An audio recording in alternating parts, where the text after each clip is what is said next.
Сәлем достар, қалайсыздар? Қайырлы күн. Менің YouTube каналыма қош келдіңіздер. Мен каналыма тіркелуді ұмытпаңыздар. Бүгін бізде ауа райы өте күшті жаңбырлы болып тұр. Бүгін біз Ақтау қаласында орналасқан әсем берекет базарына келдік. Негізі көпшілік халық қарапайым сөзбен ақ базар деп кеткен.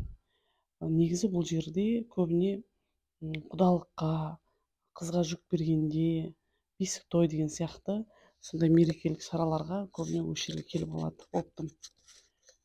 Бағалары енді мен жеке түсіре алмадым, себебі қанша дегенмен базардың адамдары сәл ыңғайсыз көрді.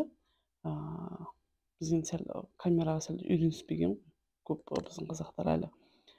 Сондықтан сәл ыңғайсыз болды, бірақ мүмкіншілік келсе не бар, қандай бағада сәл жобада келгендерді мен сәл түсіруге тырыстым. Бұл жерде алтын, барлық, былай айтқанда сіздің өміріңізге не қажет, барлық заттар бар. Келіп қараңыздар, алып қараңыздар. Менің видеомды соңына дейін қарауды ұмытпаңыздар. Бұл жерде опты маталар бар. Бағалар енді әртүрлі. Мен енді жеке сұрауға жаңа айтқандай ыңғайсыз болды. Көпшілік әлі үйренбеген камераға. Сондықтан мен жобамен видеоны кәдімгі жай қылып түсірдім. Бағаларын мен нақты білмеймін. Келіп қарасаңыздар болады. Бағаларын білдіруге болатын еді видеоға түсіріп сөйлеуге. Бірақ көп адам ыңғайсызданып қарсы болды. Сол себептен осылай қылып түсірдім.